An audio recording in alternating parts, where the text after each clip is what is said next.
Break के बाद स्वागत है आप सभी का मंडी.com में। मंडी.com में अब वक्त हो गया है किसानों की सफलता की कहानी दिखाने वाली हमारी खास पेशकश खेती के सिकंदर का। खेती के सिकंदर में आज हम बिहार के पूर्णिया से एक ऐसी कहानी दिखाने जा रहे हैं जिसमें संगठन, आधुनिक तकनीक के इस्तेमाल और सरकार के सहयोग ने किसानों को बेहतर भाव हासिल करने में मदद की है। सबसे बड़ी बात ये कि मातृशक्ति न केवल खुद ताकतवर हुई है बल्कि अपने परिवार को भी ताकतवर बना रही है।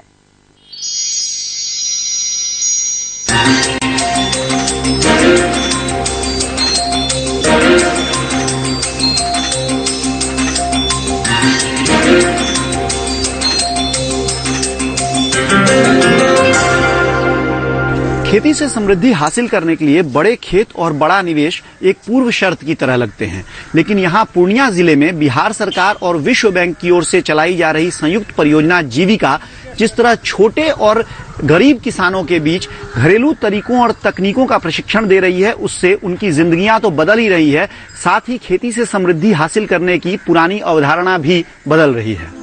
खेती से समृद्धि की ये अवधारणा पक्की करने में इस तरह की प्रशिक्षण कक्षाओं की अहम भूमिका रही है। महिलाओं को खेती की बारीकियां और बाजार खोजने के तरीके बताने वाली ये कक्षा पूर्णिया जिले के धमदाहा ब्लॉक में चल रही है। मार्केटिंग का तरीका क्या हो, कैसे किसान आपस में एक दूसरे से बेहतर तालमेल करके उनके लिए मददगार साबित हो सकते हैं, ये यहाँ सिखाया जाता है।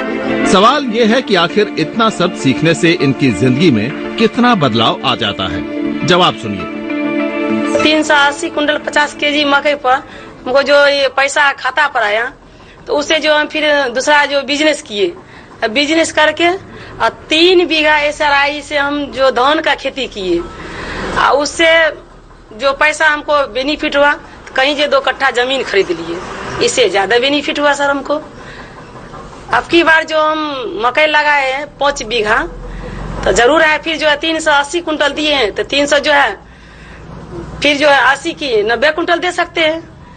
और अगले आपकी साल ये है कि एक तो लड़की है, उससे ही शादी कर सकते हैं। शकीला और उनके जैसी सैकड़ों महिला किसानों के लिए ये बदलाव महज एक शुरुआत है। साल भर पहले जीविका ने महिला किसानों की जिंदगी में बेहतरी के लिए ये परियोजना शुरू की। महिला किसानों की मुश्किल सबसे बड़ी यही थी कि आखिर उनकी उपज अच्छे भाव पर बिके कैसे। इसका समाधान जीविका ने निकाला। जीविका ने किसानों की उपज को सामूहिक तौर पर खरीदा और उसे बेचने के लिए एक्सचेंज के ऑनलाइन प्लेटफॉर्म का इस्तेमाल किया। इसका फायदा ये हुआ कि पूर्णिया की इन महिला किसानों की उपज को राष्ट्रीय बाजार मिल गया। जाहिर है, जब खरीदार देश भर के हों तो कीमत ज्यादा मिलनी तय है। कंपनी में जुड़ने के बाद जो किसान कंपनी में बेचे हैं, उनको 1008 रुपये का दर से वो इसमें सेल किए हैं, तो एक ऑलमोस्ट रखिए 51 रुपीज डायरेक्ट उनको बेनिफिट पर क्विंटल के हिसाब से प्राइस के टर्म में हुआ। और उसके बाद जो कंपनी जो उसको sell NCDX platform and other चीज पे करने के बाद जो प्रॉफिट ओवरऑल कैलकुलेट किए, तो उसके बाद पेट्रोनेज बोनस की जो बात हुई थी 70%, तो ओवरऑल हम ले सकते हैं कि 101 रुपया किसान के ही खाते में गया डायरेक्ट, और उसके बाद 45 रुपया के करीब जो है उसको या तो कंपनी में जो उनका अपना शेयर में है पैसा या उत्पादक समूह में है, इस रूप में उनके पास सेविंग है।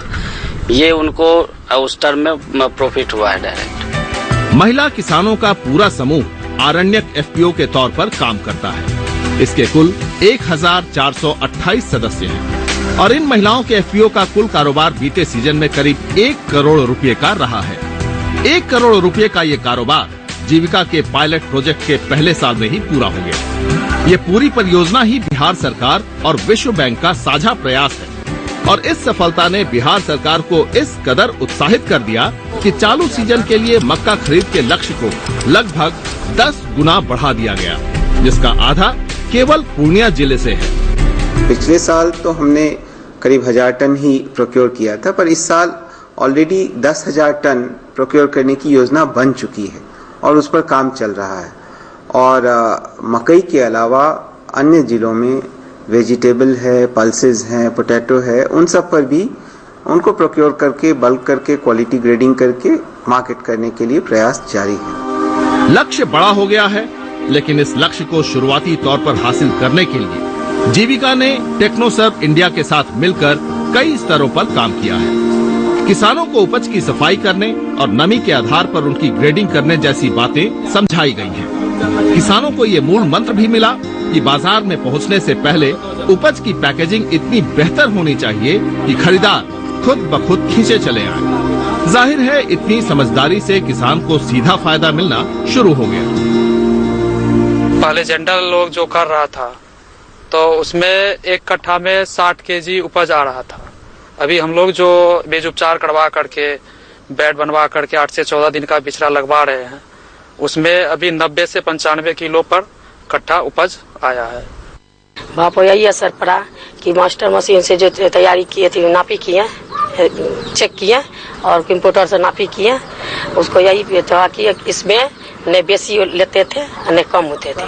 50 ग्राम और 25 ग्राम जो बेसी होते उसमें लिखा हुआ जाते थे। उस व्यापारी जो लेते हैं तो 5 किलो मार लेते थे, हम लोग नहीं जानते थे कितना मार रहे हैं। तो जीविका की तरफ से हम लोग को प्रशिक्षण मिला कि हाँ, ए ग्रेड और बी ग्रेड सी ग्रेड करके होता है, जिसका भाव की अलग अलग से होता है। हम लोग को कंपनी की तरफ से वहाँ से डेली मैसेज आता था कि ए ग्रेड का मूल्य इस प्रकार से, बी ग्रेड का मूल्य इस प्रकार से और सी ग्रेड का मूल्य इस प्रकार से है। तो हम डेली मतलब कि मकई का बेचते थे, उसके अनुसार ग्रेडिंग के अनुसार मूल्य का भाव पता चलता था। जीविका ने पूर्णिया में ये पायलट प्रोजेक्ट शुरू किया। इसके पीछे वजह साफ थी। पूरे देश में रबी मक्का का सबसे ज्यादा उत्पादन पूर्णिया जिले में ही होता है, लेकिन एक छोटी मुश्किल ये थी कि यहाँ ज्यादातर छोटे और सीमांत किसान हैं। इन किसानों की औसत खेतीहर जमीन 1.5 एकड़ से भी कम है। इसलिए किसानों का संगठन करके उन्हें पहले बड़ा बना दिया गया। जब उन्हें बड़े किसान होने का एहसास हुआ तो उन्होंने मक्के की बुआई का रकबा बढ़ाना शुरू कर दिया। गेहूं में ज्यादा बेनिफिट नहीं होने के कारण और अगले साल पीजी में जो जुड़े तो और मक्का जो बेचे तो रेट तो अलग से मिला, अगर ऊपर से 50 रुपए कुंटल पे बोनस के रूप में मिला तो लगा कि फायदा ज्यादा हुआ। तो अब की बार गेहूं को जो है ना पूरा खत्म करके 2-3 बीघा और मक्का ज्यादा लगा के सोचे कि गेहूं में तो ऐसा नहीं होता तो मक्का में ज्यादा फायदा होता है, तो मक्का ही लगा लेते हैं ज्यादा।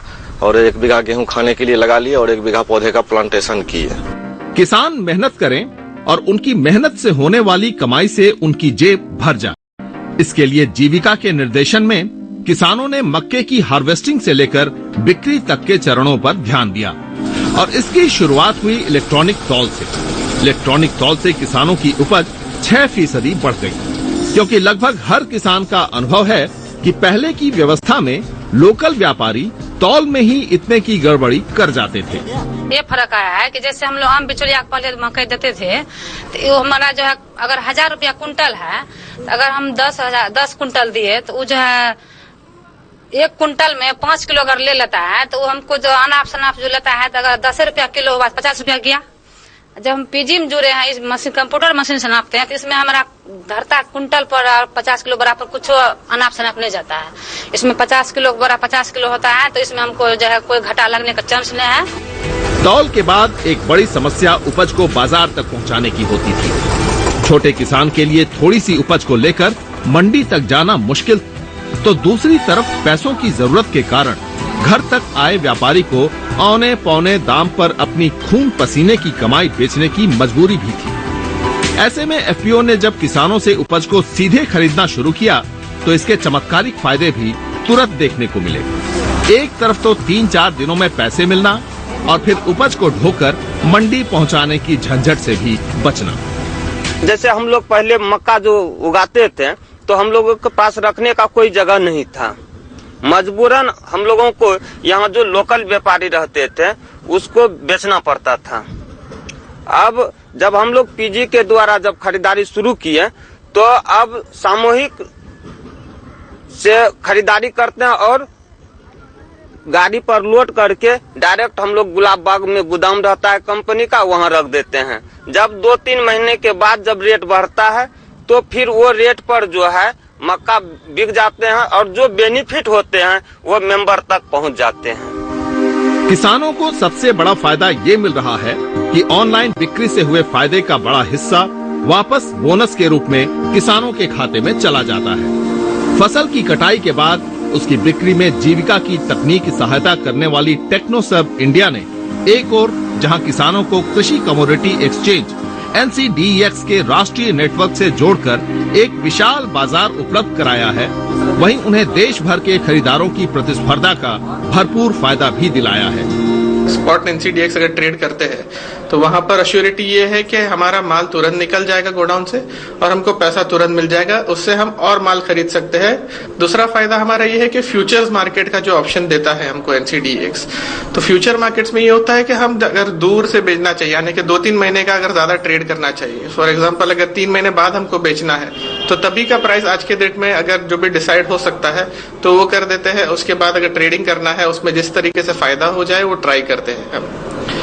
अभी जो माल वहां पर गोदाम पे रिजेक्ट हो जाता है उसके लिए क्या करते हैं, तो हमारे पास एक नेटवर्क ऑफ ट्रेडर्स है जो कि बना के रखा हुआ है हमने, जो कि हमको अच्छा प्राइस देगा जो हमारा रिजेक्टेड माल है उसके लिए।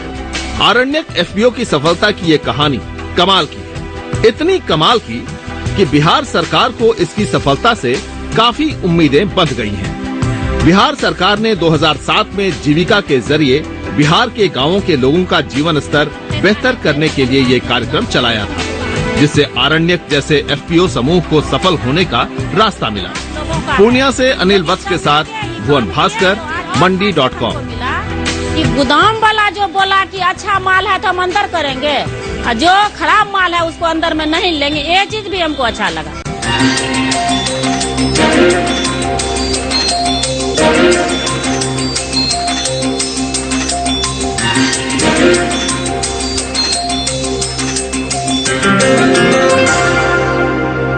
तो ये थी बिहार सरकार की उस अनूठी पहल जीविका की वो कहानी जो राज्य की महिला किसानों के सशक्तिकरण में नया अध्याय लिख रही है। अगले हफ्ते इसी कहानी की अगली कड़ी में हम आपको दिखाएंगे कि जीविका किस तरह समाज के सबसे कमजोर माने जाने वाले किसानों की जिंदगियों में नए रंग घोल रही है। वक्त हो गया एक और छोटे से ब्रेक का। ब्रेक के बाद हम NCDEX पाठशाला में समझेंगे कि कमोडिटी एक्सचेंज किसानों के लिए कैसे मददगार साबित हो सकता है।